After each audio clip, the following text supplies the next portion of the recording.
അതൊക്കെ പക്ഷെ നമ്മൾ ആരാണെന്ന് മനസ്സിലായില്ല. അപ്പോൾ ജയകുമാറിനെ മനസ്സിലായില്ല? അയ്യോ, ഞാൻ ദുബൈയിലായിരുന്നല്ലോ. ഓ, അതാണ്. ഞാൻ ഈ വാർഡിന് പുറത്തേക്ക് ഫേമസ് ആയി വരുന്നതേ ഉള്ളൂ.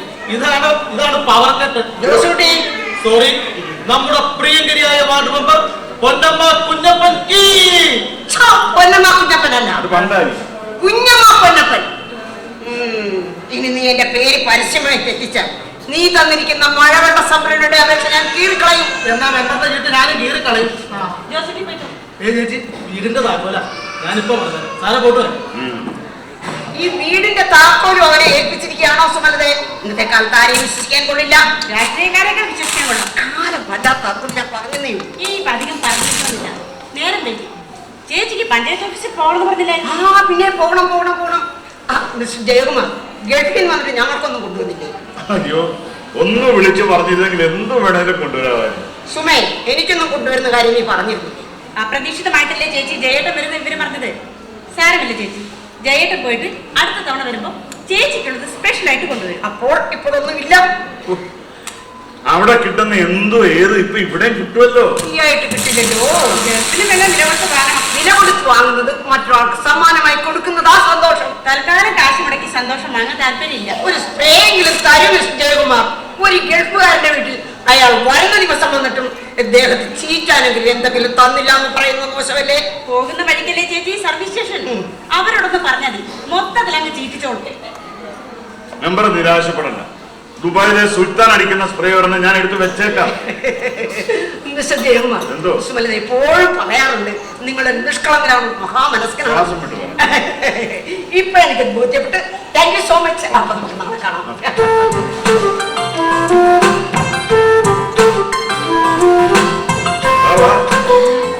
കൂട്ടുകക്ഷി കൊള്ളാം കേട്ടോ. ഞാൻ ഇങ്ങോട്ട് വരുന്നെന്ന് അറിഞ്ഞുകൊണ്ടായിരിക്കും അമ്മ പെമ്മക്കയുടെ വീട്ടിലേക്ക് പോയത്. വിഷമോ? എനിക്കോ? സത്യം പറയട്ടെ, 10 വർഷം കൂടി ഇന്നാണല്ലേ ആരുടെയും ശല്യം കൂടാതെ നമുക്കൊന്ന് സംസാരിക്കാൻ പറ്റുന്നത്. ജയകുമാരെ, ഇന്നലെ വിളിച്ചപ്പോൾ രാവിലെ വരുമെന്നല്ലേ പറഞ്ഞത്? രാവിലെ വന്നതാണല്ലോ, പക്ഷേ എയർ ഇന്ത്യക്കാവും. നെടുമ്പാശ്ശേരി ഇറക്കേണ്ട പ്ലെയിൻ യന്ത്ര തയ്യാറാണെന്ന് പറഞ്ഞ് കോഴിക്കോട് കരിപ്പൂർ കൊണ്ട് ഇറക്കി. പിന്നെ അവിടെ ഒരു 4-5 മണിക്കൂർ പോയി കിട്ടി. പിന്നെ അവിടെ നിന്ന് അവരുടെ ബസ്സിൽ നെടുമ്പാശ്ശേരിയിലെത്തി. വലഞ്ഞു പോയി. കാശ് വാങ്ങിയിട്ട് പാസഞ്ചേഴ്സിനോട് ഈ ചെയ്തല്ലേ ചെയ്യുന്നത്? വെറുതെ അല്ല എയർ ഇന്ത്യ രക്ഷപ്പെടാത്തത്. ഞാൻ ഇദ്ദേഹത്തെ തട്ടിക്കൊണ്ടുപോകുമെന്നൊന്നല്ലേ. പോട്ടെ സുധാര, ഒരു കാലത്ത് ചുറ്റും സഹപ്രവർത്തകരോടൊപ്പം നടന്നിരുന്ന ഞാൻ ഇന്ന് വെറും ഒരു NRI. എനിക്കിവിടെ ആകെയുള്ളൊരു സുഹൃത്ത് നീ മാത്രം. സുമലതയ്ക്ക് ഇപ്പോൾ എന്നെ കടിച്ചുകൂടാനുള്ള ദേഷ്യമുണ്ട്. അത് കൂടുന്നതിന് മുമ്പ് ഞാൻ പോയേക്കാം. ഇനിയിപ്പോ നീ ഇവിടെ ഉണ്ടല്ലോ, നമുക്ക് സൗകര്യം പോലെ. ആകെ 2 മാസമേ ലീവുള്ളൂ. അതിൽ ഒരുപാട് കാര്യങ്ങൾ ചെയ്തു തീർക്കാനുണ്ട്. 2 മാസം? എന്നിട്ട് എന്നോട് പറഞ്ഞ ജോലി രാജിവെച്ചെന്നാണല്ലോ. എന്താ ചെയ്യാ? നീ സുമലതയുടെ കാര്യം പറഞ്ഞില്ലായിരുന്നു? ജയേട്ടാ, ഇത് സത്യമാണോ? സുമേ, അത് ഇനി തിരിച്ചു പോകുന്നില്ലേ? ഇല്ല, എല്ലാം അവസാനിപ്പിച്ചിട്ടാ പോകുന്നത്. ഇനിയൊരു മടക്കയാത്ര ഇല്ല.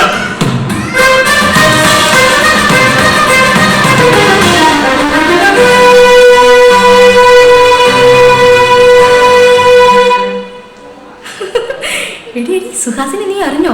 പാറയ്ക്കല് സുമലതനെ കിട്ടാൻ ഗൾഫിലെ പണിമതിയേക്ക് പോകുന്നെന്ന്. ഗൾഫിലെ നല്ല ഒന്നാന്തരം പണി കളഞ്ഞിട്ട് ആരെങ്കിലും പോരുമോ രാജമ്മേ? ചിലപ്പോ പറഞ്ഞു വിട്ടതായിരിക്കും. ഏതെങ്കിലും ഷെയ്ക്കിനെ പറ്റിച്ച് കാശുമായിട്ട് മുങ്ങിയതായിരിക്കും. എന്തായിരുന്നു സുമലതയുടെ ഒരു പള്ള്? അതേതായാലും തീർന്നു കിട്ടി. ഓ, എന്നാ പറയാനാ വത്സല്ലേ. സുമലത ഇഷ്ടംപോലെ കാശ് പുറത്ത് പലിശയ്ക്ക് കൊടുത്തിട്ടുണ്ട്. ടൗണിൽ ജൗളിക്കട നടത്തുന്ന കെട്ടിടത്തിന്റെ വാടക മാത്രം മതി അവർക്ക് സുഖമായി ജീവിക്കാൻ.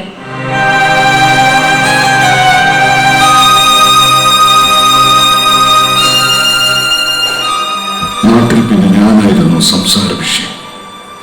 പക്ഷെ അതിനിടയിൽ എനിക്കൊരു കാര്യം മനസ്സിലായി. പാറയ്ക്കൽ ജയകുമാർ എന്നെ അഡ്രസ് മാറിയിരിക്കുന്നു. ഇപ്പോൾ എല്ലാവരും അറിയുന്നതും അറിയപ്പെടുന്നതും സുമലതയുടെ പേരിലാണ്.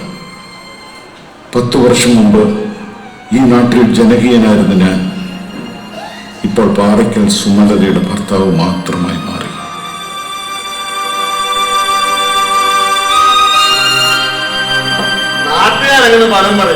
നീ അതൊന്നും കാര്യമാക്കണ്ട. നിനക്കത് പറയാം. ഈ 10 വർഷം കൊണ്ട് എന്റെ അഡ്രസ് പോയില്ലേ, വ്യക്തിത്വം പോയില്ലേ. ഞാനിപ്പോ പാറയ്ക്കൽ സുമലതയുടെ ഭർത്താവ്. എന്റെ പേര് പോലും പലരും മറന്നുപോയിരിക്കും. ഇനി ഇപ്പൊ നീ ഇവിടെ ഉണ്ടല്ലോ, നഷ്ടപ്പെട്ടത് ഓരോന്നും നമുക്ക് പതിയെ പതിയെ തിരിച്ചു പിടിക്കാം. അങ്ങനെ പതിയെ ഒന്നും ആക്കണ്ട. നിന്റെ കാഞ്ഞ വക്കീൽ ബുദ്ധിക്ക് എന്തെങ്കിലും എളുപ്പവഴിയുണ്ടോ പറഞ്ഞത്? ഒരു പൊതുപ്രവർത്തകനാകാൻ പേരിന് മുമ്പ് ഒരു അഡ്വക്കേറ്റ് എന്ന് വെക്കുന്നത് ഒരു ഗമയാണല്ലോ എന്ന് കരുതി LLB എടുക്കുന്നേ ഉള്ളൂ.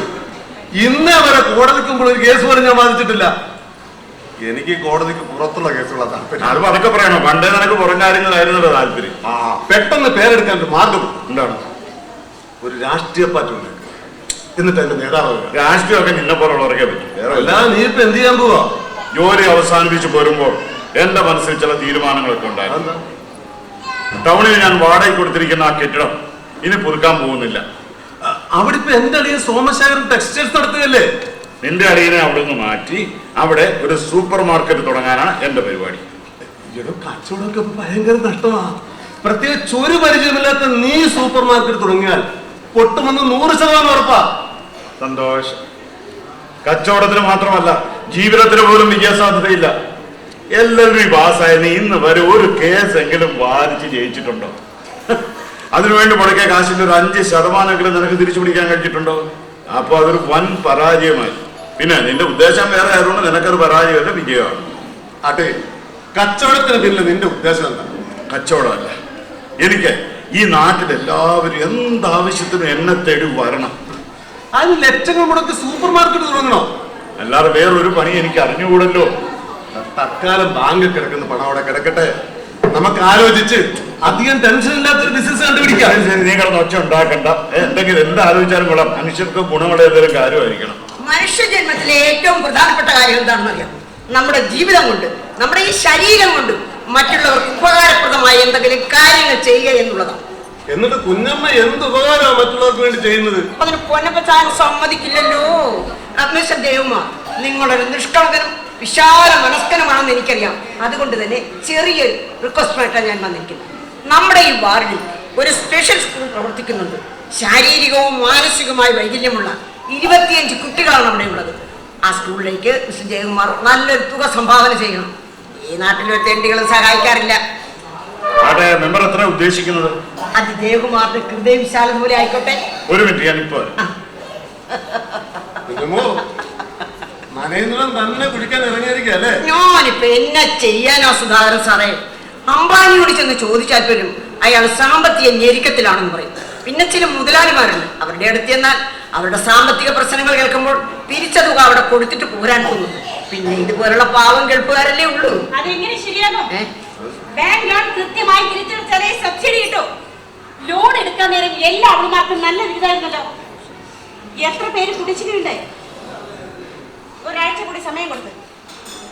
പിന്നെ കൃത്യമായി അടച്ചില്ലെങ്കിൽ നിങ്ങൾ സംഘത്തുള്ള മുഴുവൻ പേരും അവളുടെ വീട്ടുപടിക്ക് പോയി കുത്തിരിപ്പിസാരം നടത്തുന്നു. ആരാ? ചിത്രായ സജില്ല ലോൺ എടുത്തിട്ട് ഒരുത്തി മുങ്ങിയത്. എങ്ങനെ മുങ്ങാതിരിക്കും? പണ്ടൊക്കെ ഓരോ വീട്ടിലും ആണുങ്ങൾക്ക് മാത്രമേ കടമുണ്ടായിരുന്നുള്ളൂ. ഇപ്പൊ ഓരോ പെണ്ണും ലക്ഷങ്ങളുടെ ബാധ്യതയിലാണ്. അതുകൊണ്ട് എന്താ കുടുംബിനികളെല്ലാം സ്വയം പര്യാപ്തതയിലെത്തിയില്ലേ? ഭർത്താവിന്റെ മുൻപിൽ കൈ നീട്ടാതെ അരി വാങ്ങാനും തുണി വാങ്ങാനും മക്കളെ പഠിപ്പിക്കാനും പ്രാപ്തരായില്ലേ? അതെ അതെ, പെണ്ണുങ്ങൾ പ്രാപ്തരായി. അതിനനുസരിച്ച് ആണുങ്ങൾ മടിയന്മാരുമായി. മെമ്പറെ, കുട്ടിയുടെ കാര്യമായതാണ് എന്റെ വക ഒരു ചെറിയ സംഭാവന. ഞാൻ ചോദിച്ചതൊരു പൂവ്, തന്നതൊരു പൂക്കാലം. മിസ്റ്റർ ജയകുമാർ, നിങ്ങൾ വലിയൊരു മനുഷ്യനാണ്. എന്തിനാ ചെക്ക്? 50,000 രൂപയോ? സ്പെഷ്യൽ സ്കൂളിലെ കുട്ടികളുടെ കാര്യമല്ലേ, അതൊരു പുണ്യമായിക്കോട്ടെ. 50,000 രൂപ മുടക്കിയുള്ള പുണ്യൊന്നും ഈ വീട്ടിൽ ആവശ്യമില്ല. തൽക്കാലം തന്റെ കയ്യിൽ കിട്ടെ. അപ്പൊ എനിക്ക് ഈ വീട്ടിൽ ഒരു വിലയില്ലേ? പണം ഉണ്ടാക്കുന്നത് എന്തോ മാത്രമാണോ ഞാൻ? അപ്പോഴെന്റെ കുട്ടികൾ സുധാകർ സാറേ ചെയ്തിട്ടുണ്ടോ? ദാരിദ്ര്യം ഭയങ്കര. 500? അത് മതി. ഈ വാർഡിൽ 3 ലക്ഷം രൂപ ശമ്പളം വാങ്ങുന്ന ഡോക്ടറും 1.5 ലക്ഷം വീതം വാങ്ങുന്ന IT-കാരുമുണ്ട്. ചേച്ചി അവരോടെല്ലാം പോയി വാങ്ങിക്കും. ഞങ്ങൾ സാമ്പത്തികമായി ഇത്തിരി ടൈറ്റില്ല. നായ നടുക്കടൽ ചെന്നാലും നക്കിയെ കുടിക്കും. ദുബൈയിലെ സുൽത്താൻ പൂശുന്ന ഒരു സ്പ്രേ ചോദിച്ചിരുന്നു. ആ സ്പ്രേ എടുക്കാൻ ചെയ്യട്ടെ, മറന്നുപോയി. അപ്പോൾ അതും പോയി. പോയി. എന്നാ പിന്നെ ഞാൻ അങ്ങോട്ട്. ശരി സുധാകർ സാറേ, 500 ഞാൻ പിന്നെ തരാവേ. ആ സഹകരണ ബാങ്കിപ്പോ എത്ര നേരം കിട്ടുന്നതാണ്? സുമലതേ, നമ്മൾ കൊടുക്കുന്ന പാത്രത്തിലേ നമുക്കും അളന്ന് കിട്ടൂ. ഇങ്ങനെ വാരി കൊടുത്താലേ 1 വർഷം കൊണ്ട് നമ്മൾ പ്രാപ്തരാകും. പിന്നെ ഈ കൊടുത്തവരാരെങ്കിലും തിരിഞ്ഞു നോക്കുവോ? ഒരാൾക്ക് ആവശ്യത്തിലധികം പണം ഈശ്വരൻ തരുന്നതും മറ്റുള്ളവരെ കൂടി സഹായിക്കാനാണ്. ജയേട്ടൻ ബാബ ശുദ്ധന, പക്ഷെ ഈ മനസ്സുകൊണ്ട് ഇന്നത്തെ കാലത്ത് ജീവിക്കാൻ പറ്റില്ല. ഇല്ലേ സുധാകരൻ സാറേ? പിന്നെ ഇങ്ങനെ എല്ലാം കൂടെ വാഴി ചേർത്ത് വെച്ചിട്ട് എങ്ങനെ ചാകുമ്പോ ഇത് വല്ലതും കൂടെ കൊണ്ടുപോകുന്നുണ്ടോ? കൊണ്ടുപോകില്ല. പക്ഷെ നമ്മുടെ പിള്ളേരെ പ്രാപ്തി കിട്ടില്ലല്ലോ. ഏ? കാരണവന്മാര് ബാധ്യത മാത്രമേ ഉണ്ടാക്കി വെച്ചിട്ടുള്ളൂ, പഴയും പറയില്ലല്ലോ. നമ്മുടെ പിള്ളേര് ഏത് പിള്ളേര്? അതിന് മക്കൾ വേണമെന്നൊരു ചിന്ത നിനക്ക് ഇതുവരെ ഉണ്ടായിട്ടില്ലല്ലോ. അതിന് ഇനി സമയമുണ്ടല്ലോ. ഓ അത് ശരിയാ, ഞാൻ മറന്നുപോയി. നീ പിഞ്ചു കുഞ്ഞല്ലേ, പ്രായപൂർത്തിയായിട്ട് വരുന്നതല്ലേ ഉള്ളൂ. സുമലതയെ കണ്ടാൽ ഒരു 27 കൂടുതൽ പറയില്ല. കണ്ണുപൊട്ടനായിരിക്കണം, അല്ലെങ്കിൽ മണ്ണ കുത്തിയിട്ട് വലിക്കാം. അങ്ങനെ ഇപ്പൊ എന്നെ കൊച്ചാക്കണ്ട. 2-3 മക്കളെ പെറ്റുപോറ്റാനുള്ള പ്രായമൊക്കെ എനിക്കിപ്പോഴുണ്ട്. ഇല്ലേ സുധാകർ സാറേ? പിന്നെ ഇനി അങ്ങോട്ട് ഉത്സാഹിച്ചാൽ 3 അല്ല 5 6 വരെയാകും. അയ്യോ, അപ്പൊ സൗന്ദര്യം പോകില്ലേ? അത് ശരി. അപ്പൊ സൗന്ദര്യം പോകുന്ന പേടിച്ചിട്ടാണോ നീ മക്കൾ വേണ്ടെന്ന് പറയുന്നത്? അങ്ങനെയൊന്നുമില്ല. ഇത് എങ്ങനെയാണ്? ആദ്യം സാമ്പത്തികമായി 2 കാലിൽ നിൽക്കാം, എന്നിട്ട് മക്കളെ കുറിച്ച് ആലോചിക്കാം. അതിനു മുമ്പ് ഒരു കാര്യം എനിക്കറിയണം. ജയേട്ടൻ പെട്ടെന്ന് ജോലി രാജിവെച്ചിട്ട് പോരാനുള്ള കാരണം എന്താണെന്ന്. നാട്ടിൽ പലരും പറയുന്നു അവിടെ എന്തോ കേസ് ഉണ്ടായപ്പോ മുങ്ങിയതാണെന്ന്. ഈ 10 വർഷത്തിനിടയിൽ എന്നോട് ആലോചിക്കാതെ ജയേട്ടനൊന്നും ചെയ്തിട്ടില്ല. അതുകൊണ്ടാ ചോദിക്കുന്നത്, അവിടെ എന്തെങ്കിലും പ്രശ്നം ഉണ്ടായോ? എന്തെങ്കിലും കുഴപ്പമുണ്ടായിട്ടാ വന്നിരിക്കുന്നെങ്കിൽ സത്യമായിട്ട് ഞാൻ പറയാ, പേരുദോഷം കേട്ട് ഞാൻ ജീവിച്ചിരിക്കില്ല. കേട്ടോ, ഞാൻ വന്നിട്ട് 3 ദിവസമായി. ഇതിനിടയിൽ എപ്പോഴെങ്കിലും ഏട്ടാ അവിടെ സുഖമായിരുന്നു എന്നൊരു വാക്ക് നീ ചോദിച്ചിട്ടുണ്ടോ? 3 വർഷം കൂടി വന്ന ഭർത്താവിന് വായിക്ക് രുചിയായിട്ട് എന്തെങ്കിലും ആഹാരം ഉണ്ടാക്കി കൊടുക്കണം നിനക്ക് തോന്നിയിട്ടുണ്ടോ? ജോലി രാജിവെച്ച് നടക്കേണ്ടത് മുഖം നിർമ്മിച്ചു പോയതാണല്ലോ. എല്ലാം പോട്ടെ ഏട്ടാ, യാത്ര സുഖമാകുന്നു എന്നെങ്കിലും നീ ചോദിച്ചോ? ഞാനത് മറന്നുപോയി. യാത്ര സുഖമായിരുന്നു ജയേട്ടാ? ഭയങ്കര സുഖമായിരുന്നു. അതിലൂടെ നിന്റെ ഈ സൂക്കാട് കൂടി അപ്പൊ പരമാനത്വമായി.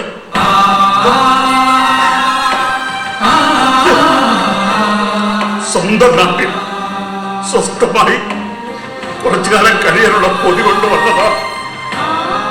അതിനിടയിൽ പുതിയ പുതിയ ആവശ്യങ്ങളുമായി എന്നെ ശല്യം ചെയ്തതിന്റെ മനസ്സമാധാനം കെടുത്തല്ലോ.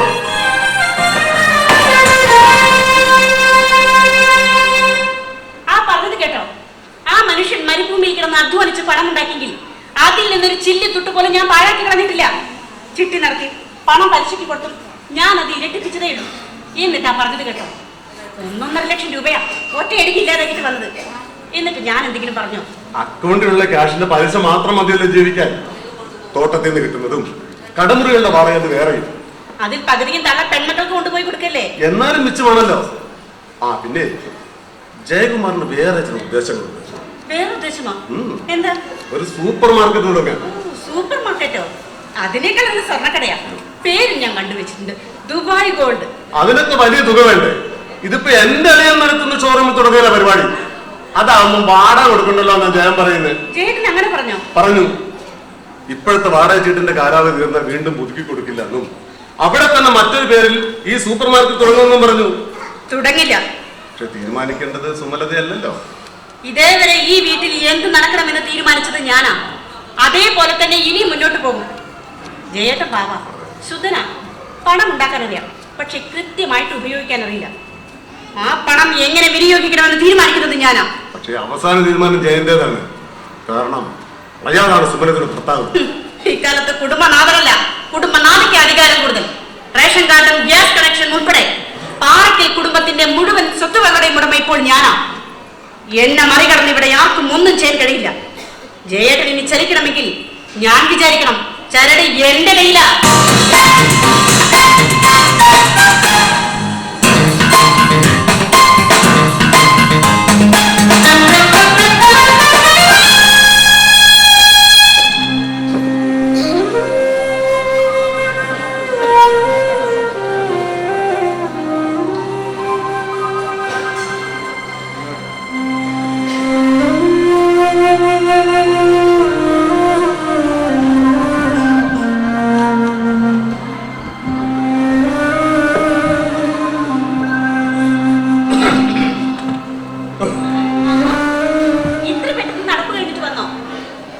അതെന്താണെന്നറിയോ, ഞാൻ കാർ കൊടുത്തോണ്ട് നടക്കാൻ പോയി. എന്നിട്ട് ആ ഗ്രൗണ്ടിൽ ചെന്ന് നടന്നു, പിന്നെ തിരിച്ച് കാറിൽ ഇങ്ങോട്ടും പോകും. കാറിലാണോ നടക്കാൻ പോകുന്നത്? ആ, അല്ലാണ്ട് ഈ റോഡെ കൂടെ നടന്നാലേ പേപ്പട്ടി എപ്പോഴാ കഴിച്ചോണ്ട് പോകുന്നത് പറയാൻ പറ്റിയ. കൊളസ്ട്രോൾ എത്രയാ? മരുന്ന് കഴിക്കാൻ തുടങ്ങി സ്ഥിരമായിട്ട് കഴിക്കണം എന്നല്ലേ ഡോക്ടർ പറഞ്ഞത്? ശരിക്കും വ്യായാമം ചെയ്ത് കുറയ്ക്കും. ഞാൻ നല്ല അന്തസ്സായിട്ട് ഫുഡൊക്കെ കൺട്രോൾ ചെയ്താ ജീവിച്ചോണ്ടിരുന്നത്. ഇവിടെ വന്നപ്പോ അയ്യോ മെലിഞ്ഞു പോയി എന്ന് പറഞ്ഞ് നീ എന്നെ കൊണ്ട് കണ്ട കണച്ചക്കാതെ ഒക്കെ തീറ്റിച്ചു. ഇപ്പൊ ഇതേ പട്ടിണി കിട്ടിട്ട് ഓടിച്ചോണ്ടിരിക്കുക. എല്ലാ ഭാര്യമാരുടെയും പൊതു ഗുണം ഇതാണ്. ഭർത്താവിനെ രോഗിയാക്കുന്ന ഭാര്യയാണ്, കിടപ്പിലായി കഴിയുമ്പോൾ ശുശ്രൂഷിക്കുന്നതും ഭാര്യയാണ്. മറ്റു ഭാര്യമാരുടെ കാര്യമൊന്നും എനിക്കറിയില്ല. പക്ഷേ എനിക്ക് കളർ ഭയങ്കര ഇഷ്ടമാണ് ചക്കരക്കുട്ട, അതുകൊണ്ടല്ലേ. അത് ശരി, എന്നെ രോഗിയാക്കിട്ട് നിന്നെ കൊഞ്ചുവാണോ? പിന്നെ ഞാൻ വേറെ ആരെടുത്ത് പോയി കൊഞ്ചും? അത് ശരി, ഇപ്പൊ അതാണ് വല്ല മനുഷ്യനെ കാണും. അവരൊക്കെ കാണട്ടെ എനിക്ക് ജയോടുള്ള സ്നേഹം. നിനക്ക് ഈ മറ്റുള്ളവരെ കാണിക്കണമെന്ന് മാത്രമേ ഉള്ളൂ. അല്ല, ഞാൻ അറിയാഞ്ഞിട്ട് ചോദിക്കാം, 24 മണിക്കൂർ ഞാൻ ഇവിടെ ഫ്രീയാ, അപ്പോഴൊന്നും നിനക്ക് സമയമില്ല. നിനക്ക് ജന സ്ത്രീ കുടുംബശ്രീ എന്തല്ലോ സ്ത്രീകളാ രാത്രി നിനക്ക് ഉറക്കമില്ല, ഏതാണ്ട് ഇട്ട് കുത്തിക്കൊണ്ടിരിക്കുന്നതാണ് അവര്. ഞാനേ CDS ചെയർപേഴ്സണാണ്, മുഖ്യമന്ത്രി ഒന്നും അല്ലല്ലോ. എത്ര സംഘങ്ങളുടെ കാര്യങ്ങൾ ശ്രദ്ധിക്കണം. സുമലത ചേച്ചി ഇല്ലാതെ ഒന്നും ശരിയാവില്ലെന്നാ എല്ലാവരും പറയുന്നത്. പിന്നെ പാർട്ടിക്കാരെന്നെ നോട്ടം വിട്ടിട്ടുണ്ട്. ഞാനല്ലാതെ വേറെ ഏത് പട്ടികടി ഇതിനെ നോട്ടം വിട്ടു? പട്ടിയല്ല, പാർട്ടി. അടുത്ത തെരഞ്ഞെടുപ്പ് ഇവിടെ എന്നെ മത്സരിപ്പിക്കാൻ. അയ്യോ, അപ്പൊ പൊന്നമ്മ കുഞ്ഞപ്പനോ? പൊന്നമ്മ കുഞ്ഞപ്പനല്ല, കുഞ്ഞമ്മ പൊന്നപ്പൻ. എന്തേലും ഏട്ടാ, കുഞ്ഞപ്പൻ ചേട്ടൻ ആലോചിച്ചത് ആദ്യത്തെ ഭർത്താവാ, ടീച്ചർ പറഞ്ഞു പോയതാ. എന്ത് ചേട്ടാ, അവരാണത്ര ശരിയല്ല. തൊഴിലുറപ്പിന് പോകുന്ന പെണ്ണുങ്ങളുടെ കട്ടാപ്പിച്ച കൂലിന്ന് വരെ കൈക്കൂലി വാങ്ങുന്ന പറയാറ്. പിന്നെ പണിയുടെ മസ്ത്രോൾ ഒപ്പിടിപ്പിക്കാൻ വരുന്ന മേറ്റുമാരുടെ കയ്യിൽ നിന്ന് വാങ്ങും കൈക്കൂലി. പിന്നെ പാലം, റോഡ് എല്ലാത്തിനും പണിയുണ്ട്. ഇതിന്റെ പേരാണ് പരദോഷം. നീ അത്ര മോശക്കാരിയൊന്നും അല്ല. നീ സംഘങ്ങൾക്ക് വേണ്ടി ഈ ബാങ്കിൽ നിന്ന് ലോൺ എടുക്കുന്നതിന് നല്ല കമ്മീഷൻ അടിക്കുന്നുള്ളതാണ് നാട്ടുകാർ പറയുന്നത്. അത് അസൂയക്കാര് വെറുതെ പറഞ്ഞുണ്ടാക്കണ്ട. പിന്നെ അവരുടെ കാര്യത്തിന് അങ്ങോട്ടും ഇങ്ങോട്ടും ഇടുമ്പോ ചെലവില്ലേ, അത് എന്റെ പേഴ്സണൽ എടുക്കേണ്ട കാര്യം എന്താ? പണ്ടൊക്കെ ഈ സ്ത്രീകൾക്ക് കുറച്ചെങ്കിലും മനസാക്ഷി ഉണ്ടെന്നായിരുന്നു വെപ്പ്. ഇപ്പൊ അവരാണ് പാവങ്ങളുടെ രക്തം ഊറ്റി ഊറ്റി കുടിക്കുന്നത്. ഹലോ, നീ മാത്രം ഇങ്ങനെ ഊറ്റി കുടിച്ചോണ്ടിരുന്നാ പോരാ, പോയി ഒരു ചായ എടുത്തോണ്ട്. അയ്യോ, ചായ കുടിക്കണ്ട, കപക്കെട്ടുണ്ടാകും. ഞാൻ ഓട്സ് റെഡിയാക്കി തരാം. വന്ന് 3 നേരം ഓട്സ് ആയോ? ചായ കുടിക്കണം അത്ര നിർബന്ധമാണെങ്കിലേ ഒരു കവള് കുടിച്ചോ.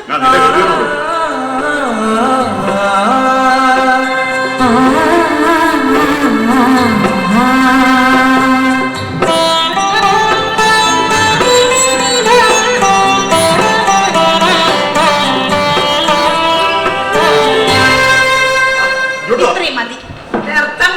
കുറച്ചുകൂടി കൊടുക്കാം. നിന്റെ ഊഴം കഴിഞ്ഞെങ്കിലേ ഗ്ലാസ് അവന്റെ കയ്യിലേക്ക് കൊടുക്ക്, അവൻ നിന്നെ കുറച്ച് കുടിപ്പിക്കട്ടെ. ഞാൻ വന്ന വർഷമൊന്നും എന്നെ കൊണ്ട് പറയിപ്പിക്കട്ടെ. ഇവർക്കോ നാണമില്ല, നിനക്കെങ്കിലും കുറച്ച് നാണം ഉണ്ടാവുന്ന ഞാൻ കരുതിയത്. ഇതിപ്പോ സീരിയലിന്റെ മണവറാന്റെ ഭർത്താക്കന്മാരുടെ അവസ്ഥ തന്നെ നീയും. എന്തിനാണ് ഇവിടെ ആക്കിയത്? ആ റോഡിലേക്ക് ഇറങ്ങി നിന്നേ കിട്ടിയ അണ്ണാട്ടിലേക്ക് ഒഴിച്ചു കൊടുക്കാൻ നേരായിരുന്നു. അമ്മ ഇപ്പൊ വരുമെന്ന് കരുതിയില്ല. ഞാൻ ഇവിടേക്ക് വരരുതെന്നാണല്ലോ നിന്റെ ആഗ്രഹം. അമ്മ എന്തിനാ ചങ്കിൽ കുത്തുന്ന വർത്താനം പറയുന്നേ? എടി, ഞാൻ ഇവിടെ വരുന്നതിന് തോന്നിയാസം നടക്കത്തില്ല. തോന്നുമ്പോ പോവാൻ, തോന്നുമ്പോ വരാം. അതൊക്കെ കണ്ട് മടുത്തിട്ടാ ഞാൻ എന്റെ പെമ്മക്കളുടെ വീട്ടിലേക്ക് പോയത്.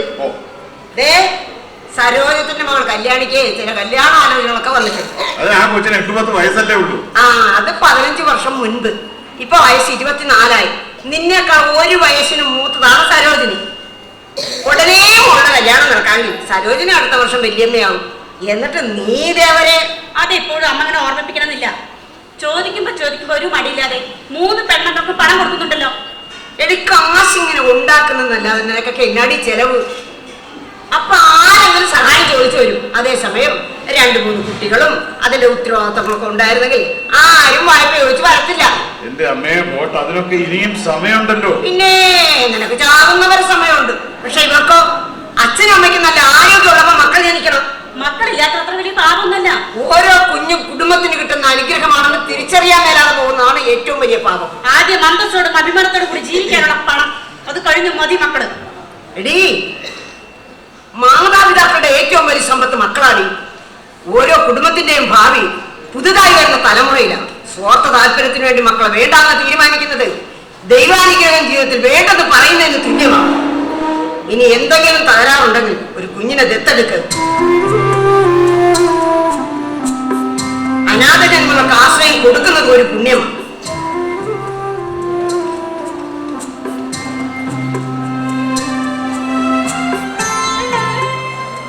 സുമലരെ, അമ്മ പറഞ്ഞതിലും കാര്യമുണ്ട്. എന്റെ ജയേട്ടാ, അമ്മ എന്തെങ്കിലും വിവരക്കേട് പറഞ്ഞത് വെച്ച് ഒരു കുട്ടി ഇല്ലാത്തതാണ് ഈ കുടുംബത്തിലെ ഏറ്റവും വലിയ പ്രശ്നം. കുട്ടികളില്ലാത്ത കുടുംബത്തിന് മാത്രമല്ല, രാജ്യത്തിന് കൂടെ പ്രശ്നമാണ്. സാമ്പത്തികമാന്യത ലോകത്തെ പിടിച്ചു കുലുക്കിയപ്പോൾ വലിയ കുലുക്കമില്ലാവുന്ന 2 രാജ്യങ്ങളാണ് ഇന്ത്യയും ചൈനയും. ഈ 2 രാജ്യങ്ങൾക്കും മറ്റ് രാജ്യങ്ങളെക്കാൾ കൂടുതലായി ഒന്നേ ഉള്ളൂ, ജനസംഖ്യ. കൂടിപ്പോയാ ഒരു 2 വർഷത്തിനിടെ നമ്മുടെ സാമ്പത്തികാവസ്ഥകളെല്ലാം ക്ലിയർ ആകും. പിന്നെ ടൗണിൽ നമ്മുടെ കെട്ടിടത്തിനോട് ചേർന്ന് കിടക്കുന്ന സുന്ദരേശന്റെ ഒരു 3.5 സെന്റ് സ്ഥലം നമുക്കത് വാങ്ങാം. ഇപ്പൊ വാങ്ങലും കൊടുക്കലും ഒന്നും വേണ്ട. ഞാൻ ടൗണിൽ ഒരു സൂപ്പർ മാർക്കറ്റ് തുടങ്ങാൻ പോവാ. അതിന് കച്ചവടത്തെ കുറിച്ച് ചെയ്യേണ്ടെന്നറിയാം. തൽക്കാലം അതിനെ കുറിച്ചൊന്നും ആലോചിക്കണ്ട. പിന്നെ ഞാനിവിടെ കുത്തിയിരുന്നിട്ട് എന്ത് ചെയ്യാനാ? അത് ജോലിയായിട്ട് പോർക്കണമായിരുന്നു. വീട്ടിലിരുന്ന് TV കാണാനല്ലാതെ വേറൊരു ജോലി മറിയിലാണ്. ഏത് നിമിഷം വേണമെങ്കിൽ ഉരുണ്ട് വീട് കിടപ്പിലാകാവുന്ന തള്ളയുണ്ട് കൂടെ. ഉള്ള കാശ് എടുത്ത് കച്ചവടം നടത്തി പാപ്പരാകാൻ ഞാൻ സമ്മതിക്കില്ല. നീ എന്റെ കാര്യം ഓർത്ത് വിഷമിക്കണ്ട. ബാംഗ്ലൂരിൽ നിന്ന് തിരികെ എന്നും വിളിയാ. മക്കൾക്ക് എന്നെ കാണാൻ ശരിയാവുന്നു. അമ്മ വിട്ടാതെ കയറി പോ. നീ എന്റെ വായ അടപ്പിക്കാൻ നോക്കണ്ട. നീ നിന്റെ പെമ്മത്വത്തിന് വായ അടപ്പിക്കാൻ നോക്കണ. മോനെ പിടിക്കൊണ്ട് മാത്രമല്ല ഞാനും കഷ്ടപ്പെട്ട് ഇന്നലെ എത്തിയത്. നീ എന്തോന്ന് ഉണ്ടാക്കുന്നതാണ്? എന്റെ മോൻ മരുഭൂമി കിടന്ന് ചോര ഉയർത്ത് കഷ്ടപ്പെട്ടുണ്ടാക്കിയത്. നീ കണ്ടവന്റെ കൂടെ നിരങ്ങി നടന്ന് നശിപ്പിച്ചില്ലേ? കണ്ടവന്മാരെ കൂടെ നിരങ്ങി നടന്ന് നിങ്ങളുടെ പെണ്ണക്കളാ. വേണ്ടാത്ത വർക്കൊന്നും പറയില്ലേ? ദേഷ്യം വന്നാൽ ഞാൻ നേരിട്ട് നോക്കില്ല. എടി, അതിന് നിന്റെ വല്യമ്മയാണ് ഞാൻ. എന്റെ മോൻ എനിക്ക് തന്ന കാശ് മുഴുവൻ കൊള്ളപ്പലിശയ്ക്ക് കൊടുത്ത് നീ ഉണ്ടാക്കുന്ന കുടുംബത്തിന് വേഗടി. ഓ, നിനക്കിപ്പോ പണാരിയ മതിയല്ലോ. എന്റെ കയ്യിൽ നിന്നുള്ളതെല്ലാം എഴുതി മേടിച്ചില്ലേ? ഇനിയിപ്പൊ ഞാൻ എന്തിനാ? അല്ലെങ്കിലും വിവരമില്ലാത്ത കാരണന്മാരിങ്ങനെയാ. മക്കളോടുള്ള സ്നേഹം കൊണ്ട് ഉള്ളതെല്ലാം അവർക്കങ്ങ് കൊടുക്കും. എല്ലാം കയ്യിൽ കിട്ടിക്കഴിയുമ്പോ കാരണന്മാരെ ചവിട്ടി പുറത്താണ്. അല്ലെങ്കിൽ അവർക്ക് വേണ്ടി ഒരു കുടിസുമുറി പണി. പിന്നെ അവിടെയാ ജീവിതം. അമ്മ എന്തിനാ എഴുതാപ്പുറം വായിക്കുന്നത്? ഇവിടെ എന്തിനാ ഒരു കുറവ്? സ്നേഹത്തിന്, ആത്മാർത്ഥതയ്ക്ക് അതിന് നല്ല കുറവുണ്ട് ഇവിടെ. ഞാൻ എന്റെ കൂടെ ഇവിടെ കാണും. നാളെ രാവിലെ ഞാൻ ഗിരിജടുത്തേക്ക് പോവാൻ. ഇങ്ങനെ തടയരുത്. പറഞ്ഞാലും ഞാൻ പോകും. സുമലതേ, നീ എന്തിനാ അമ്മയോട് ഇങ്ങനെ പെരുമാറുന്നത്? ശരിക്കും ചൊറിഞ്ഞു കയറുന്ന വർത്തമാനമാര് പറഞ്ഞത് ജയേട്ടനെ പ്രസവിച്ച സ്ത്രീയാണല്ലോ എന്നുള്ള പരിഗണന കൊണ്ടാ ഞാൻ കൂടുതൽ ഉടക്ക് പിടിക്കാനത്. നീ ഉടക്കണ്ട. നിന്റെ ഓട്ടോക്കുട്ടം വരുന്നുണ്ട്. സന്തോഷമായിട്ടിരിക്കും. ചേച്ചി, ഇത് കുറച്ച് പറ്റയാ. വീട്ടിൽ കൊടുത്തിട്ട് കാര്യമില്ല. എന്ത് മീൻ കിട്ടിയാലും എന്റെ അമ്മ അത് കരിച്ച മീനാക്കിയത്. ചേട്ടൻ പറ്റയും കൊണ്ട് വന്നു ഉണ്ണാറാകുമ്പോ ഞാനിങ്ങനെ നീ രാവിലെ ഇങ്ങനെ ഒരു വരവ് വരണമെങ്കിലേ ഇതിന് പിന്നിൽ മീൻ മാത്രമല്ല. അല്ല, ഒരു സന്തോഷ വാർത്ത കൂടിയുണ്ട്. 5 വർഷത്തെ പ്രണയത്തിനൊടുവിൽ ഞങ്ങളുടെ കല്യാണം നടത്തുന്ന സ്നേഹയുടെ വീട്ടുകാർ സംബന്ധിച്ചു. ക്രിസ്തുമസിന് മുമ്പ് കല്യാണം. നല്ല കാര്യം. ഇതുവരെ എന്തായിരുന്നു തടസ്സം? 2 കാസ്റ്റ് ജാതി മതക്കൊന്നു തന്നെ. 3 വർഷം മുമ്പ് ബാറിൽ വെച്ചുണ്ടായ 2 പിടിക്കിടെ ഇവൻ അവിടെ ഉണ്ടായിരുന്ന ഒഴിച്ചു കൊടുക്കുവാൻ തല്ലി. പിന്നീട് കല്യാണാലോചനമായി ചെന്നപ്പോഴാണത് അത് പ്രേമിച്ച പെണ്ണിന്റെ അപ്പനായിരുന്നത്. അയാളെ വാടും പരിചയമായിട്ട് ഇത്രയും കാലം നിന്നത്. ആയിടയ്ക്ക് ഞാൻ ഭയങ്കര പിഴയായിരുന്നു ചേട്ടാ. ഞാൻ അവനെ ഈ പരുവത്തിലാക്കി എടുത്തത്. അതൊക്കെ ചേച്ചി വിശദീകരിക്കണ്ട. ചേച്ചി പോയി വറ്റ സൂപ്പറായിട്ട് കറിയും. ചേട്ടാ, ഇത് വെക്കണോ വറക്കണോ? എന്റെ വായിന്ന് വല്ലതും കേൾക്കും. വെച്ചോണ്ട് ഉറപ്പ് എന്തായാലും ചെയ്യും. 2-3 വർഷം മുമ്പ് വരെ ഞാൻ പിടിവിട്ട വെള്ളവിടെ. എത്ര തിരക്ക് പിടിച്ച യാത്രയാണെങ്കിലും നമ്മള് കക്കൂസിൽ പോകണമെന്ന് ഒന്ന് പിറങ്ങി ഓടില്ലേ? അതുപോലെയായിരുന്നു ബാറും ലിവറേഴ്സും കാണുമ്പോ എന്റെ അവസ്ഥ. കൊള്ളാം. മദ്യപാനം കൊണ്ട് കുടുംബവും ജീവിതവും നശിപ്പിച്ച ഒരുപാട് പേരെ എനിക്കറിയാം. അവരൊക്കെ നഷ്ടപ്പെടുത്തത് ജീവിതത്തോടുള്ള യഥാർത്ഥ ലഹരിയാണ്. ഇനിയിപ്പോ ഒരു പെണ്ണ് കൂടാൻ പോവുകയല്ലേ. അതുകൊണ്ട് ഇനി അങ്ങോട്ട് പ്രണയത്തിന്റെ ലഹരി മാത്രം മതി ഞങ്ങൾ തീരുമാനിച്ചു. ഞാൻ അവളുടെ കയ്യിലടിച്ച് സത്യം ചെയ്തു. എനിക്ക് വേണ്ടി, എന്റെ സ്നേഹത്തിന് വേണ്ടി കഴിഞ്ഞ 5 വർഷം വീട്ടുകാരോട് പടവെട്ടിയെന്ന വണ്ണല്ലേ. അപ്പൊ അവൾക്ക് വേണ്ടി ഞാനൊരു ത്യാഗം ചെയ്യണ്ടേ? പിന്നെ അതുകൊണ്ട് എന്റെ വൃത്തികെട്ട ശീലം ഞാൻ അവസാനിപ്പിച്ചു. എന്റെ ചേട്ടന്റെ സ്ഥാനത്ത് നിന്ന് കല്യാണത്തിന്റെ കാര്യങ്ങളൊക്കെ ചേട്ടൻ നോക്കിയോ. ഉത്തരവാദിത്തോടെ കാര്യങ്ങൾ നോക്കാൻ എനിക്ക് വേറെ ആരും ഇല്ലാത്തതുകൊണ്ട്. നീ ധൈര്യമായിട്ടിരിക്കടാ. നിനക്ക് എന്ത് ആവശ്യം ഉണ്ടെങ്കിലും എന്നോട് പറഞ്ഞാൽ മതി. ആ ജയൻചേട്ടനെ കാണാൻ ഒരാൾ ഓട്ടോയിൽ ഇരിപ്പുണ്ട്. വിളിക്കട്ടെ. വേഗം വിളിക്ക്. ഇറങ്ങിയ നമ്മുടെ പോസ്റ്റ് ഓഫീസിന് പിന്നിലെ എണ്ണമില്ലും സോമിലും ഉണ്ടായിരുന്നു വർക്കിച്ചാലും ഓർമ്മയുണ്ടോ? അദ്ദേഹത്തിന്റെ കാണാൻ ഇതാരാണെന്നറിയോ? 1ാം ക്ലാസ് മുതൽ 10ാം ക്ലാസ് വരെ ഞങ്ങൾ ഒന്നിച്ച് പഠിച്ചതല്ലേ. ഇവൻ കാറിലല്ലേ വൈകുന്നുകൊണ്ടിരുന്നത്. സൈമൺ, നീ എന്താ ഈ അവസ്ഥയില്? ഗതികേട് കൊണ്ട്, അല്ലെങ്കിൽ കയ്യിലിരിപ്പ് കൊണ്ട്. യൗവനം തിളച്ചു നിന്നെന്റെ പ്രായത്തിൽ ജീവിതം എനിക്കൊരു ആഘോഷമായിരുന്നു. അപ്പൻ തുപ്പല് തൊട്ടുണ്ടാക്കിയതെല്ലാം ഞാൻ ആഘോഷിച്ചു തീർത്തു. ആയിടയ്ക്കൊരു പെണ്ണും കെട്ടി. അവളാ എന്നെ ജീവിതത്തിലേക്ക് തിരിച്ചു കൊണ്ടുവന്നത്. അപ്പോഴേക്കും അപ്പനും അമ്മയും പുഴുത്തു ചത്തു. ഓരോ ദിവസം വർക്കിച്ചാലും അനുഭവിച്ചെടുത്ത് മരിച്ചത്. ഞാൻ അറിഞ്ഞായിരുന്നു. അന്നേ ദിവസം തന്നെ സൈമൺ ചേട്ടൻ ഒരു മോൻ ജനിച്ചത്. അവനാ സാറേ ഇപ്പൊ ഞങ്ങളുടെ കണ്ണീര്. 7 വയസ്സേ ഉള്ളൂ, മോൺ ക്യാൻസറാ. ഞാൻ എന്റെ മോനെ സ്നേഹിച്ചു തുടങ്ങിയപ്പോഴാ എന്റെ അപ്പനും അമ്മയും എന്നെ എത്രമാത്രം സ്നേഹിച്ചായിരിക്കും വളർത്തിയതെന്ന് ഞാൻ ചിന്തിച്ചു തുടങ്ങിയത്. അവരെ നോക്കാത്തതിന്റെ ശിക്ഷയായിരിക്കും എന്റെ മോന്റെ രോഗം. സർക്കാരിൽ നിന്ന് 2-3 ലക്ഷം രൂപ ചികിത്സാ സഹായം കിട്ടിയതുകൊണ്ട് ഇത്രയും നാൾ ട്രീറ്റ്മെന്റ് നടന്നു. ഇനിയിപ്പോ ഒരു മേജർ ഓപ്പറേഷൻ വരും, അതിന് 5 ലക്ഷം രൂപയാണ്. എന്റെ മോന്റെ ജീവൻ രക്ഷിക്കാൻ വേണ്ടി ഞാൻ എല്ലാവരുടെ മുമ്പിൽ യാചിച്ചു. ഉള്ളത് മുഴുവൻ കുടിച്ച് നശിപ്പിച്ച് സ്വന്തം അപ്പനെയും അമ്മയെയും കുടിച്ച് നരകിപ്പിച്ച് കൊന്നവന് ഈ നാട്ടിൽ ആരും പണം തരാനാണ്. ഞാനാ പറയുന്നത്, ജയൻ ചേട്ടൻ വന്ന് ഒന്ന് കാണാൻ എന്തെങ്കിലും ചെയ്യാൻ പറ്റിയാണ്. അയ്യോ, 5 ലക്ഷം രൂപ എന്നൊക്കെ പറയുന്നത് ഇപ്പൊ എന്നെ സംബന്ധിച്ചിടത്തോളം ഒരു വലിയ തുകയാണ്. എന്നാലും അതുകൊണ്ടൊരു ജീവൻ തിരിച്ചു പിടിക്കാൻ കഴിയുമെങ്കിൽ 5 ലക്ഷം രൂപ ഞാൻ തരും.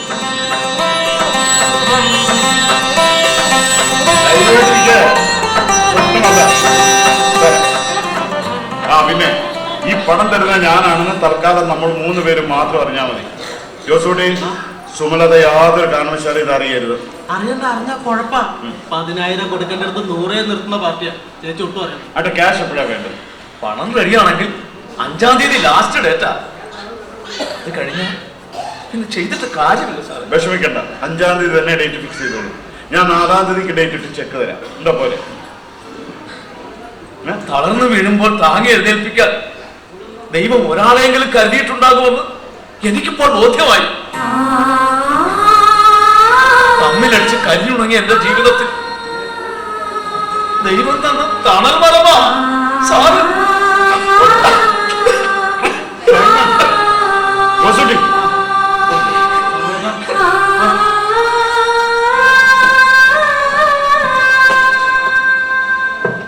ഞാൻ ഞെട്ടിപ്പോയി ചേട്ടാ. ആ തുക മുഴുവൻ കൊടുക്കാമെന്ന് പറയുന്നു. ഞാൻ സ്വപ്നത്തിൽ പോലും വിചാരിച്ചില്ല. നമ്മൾ ഒരാൾക്ക് ഒരു സഹായം ചെയ്താൽ അതുകൊണ്ട് അയാൾക്ക് എന്തെങ്കിലും പ്രയോജനം വേണം.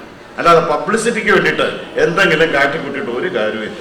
ഇതേപോലെ മനസാക്ഷിയുള്ള കുറെ പേര് ജീവിച്ചിരിപ്പുള്ളതുകൊണ്ടാണ് ഈ ലോകം നശിക്കാതിരിക്കുന്നത്. ഞാൻ പോയിട്ട് ഉച്ചയ്ക്ക് വരാം. ഞാൻ ചെക്ക് എഴുതി വെച്ചേ. ഓ, എടാ, ആ ഓട്ടോ ചെറുക്കനൊന്ന് സൂക്ഷിച്ചു.